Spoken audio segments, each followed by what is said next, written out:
গ্রামে জগাই আর মাধাই থাকতো। তারা সম্পর্কে ছিল কাকা ভাইপো। তারা ছিল ভোদাই, প্রেম করতে পারতো না। একদিন ভাইপোর একটা সুমু নামের মেয়ের সাথে প্রেম হয়। প্রেম যখন গাঢ়, তখন ভাইপো লাগানোর জন্য উতাল হয়ে পড়ে। এরপর যায় কাকার কাছে। কাকা কাকা একটা ব্যবস্থা করে দে কাকা, শুভকে লাগাতে হবে, লাগানোর লাইন করে ফেলছি কাকা। আরে কাকা সেরা, কি বলিস?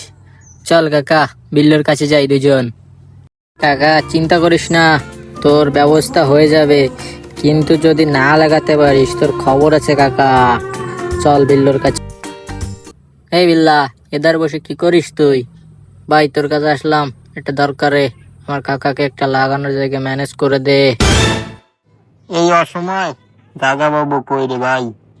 তবে একটা বাসা আছে আমাদের, ওই জায়গায় যেতে পারিস, কিন্তু শব্দ যেন বেশি না হয়, বুঝিস? দেখো এসব ঠিক না, আমি তোমায় বলছিলাম এগুলো পরে করবো, বিয়ে পরে, কিন্তু তুমি তো শোনো না, এগুলো ঠিক না, তুমি প্লিজ শোনো। আরে একবার করলে কিছু হয় না পাগলি, চল, কিচ্ছু হবে না, আমাকে বিশ্বাস কর, কিচ্ছু হবে না। লেউড়াটা ওরম পাগল চুদার মতো লাফাচ্ছে কেন? কিছুই তো বুঝতে পারছি না, এরকম করছো কেন? মেরে ফেলো কোনো নাকি? ওহো চিবরে ভালো আছি বোধবাল, খেলা হবে। লাইটটা অফ করে আসি।